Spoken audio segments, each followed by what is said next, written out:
Chums, how are you? I'm all right, thank you. By the way, I don't know if you noticed this, and this came to my attention, all thanks to the eagle-eyed chums out there. It's always nice to see that everybody's got their eye on the ball. Over here, in the United Kingdom, yes, there's lots of Easter eggs and stuff, but not according to the maker Cadbury. They're just chocolate eggs. Not one mention of the word Easter, and you kind of think to yourself, they're stupid in a sense, aren't they? Because, kids look for the word Easter egg. I mean, I know children just like chocolate and I get all of that, but what a huge mistake, and as ever, pandering so they don't offend. What about us that get offended? I tell you what I get offended by, the extortionate price. Have you seen the price of them?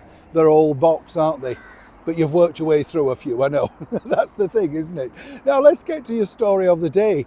Katy Perry went into space, and somebody rather cruelly said, sadly she came back. Of course, she was at the King's coronation concert, but was it all that it was made out to be? As ever, let me explain.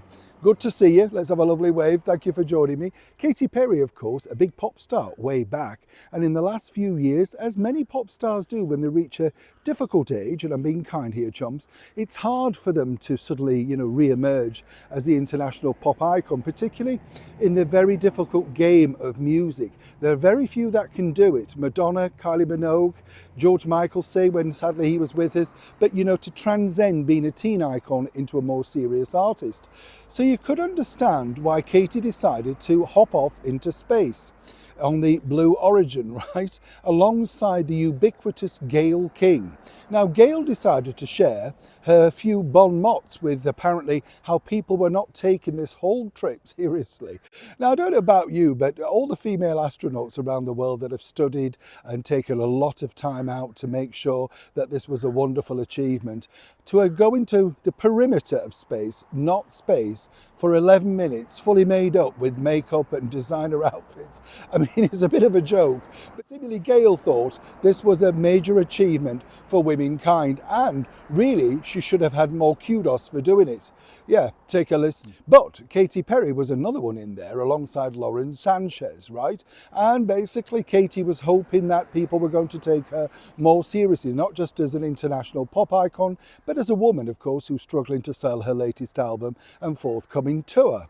So as she crashed back down from the Blue Origin to talk to the media, she would have thought there might have been an upsurge in tickets. Was there?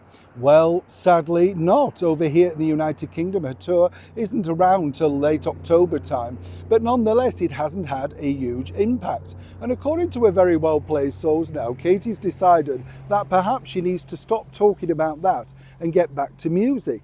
Now, as you know, or many people realise, she did also appear earlier this year at the Invictus Games in Canada, and was the sort of main headline act for Harry's and Meghan's Invictus Games. But so far, and this is where it gets interesting, even though, of course, she had that prestigious opportunity to perform in front of all those wonderful veterans, well, she hasn't exactly been forthcoming in helping Meghan's As Ever brand either.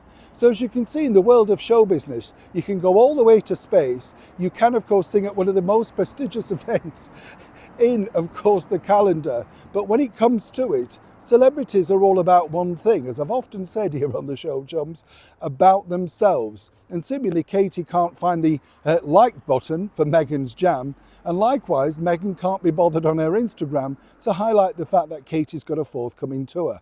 It makes you want to zip up to space, doesn't it? Neil Sean, Kensington, London.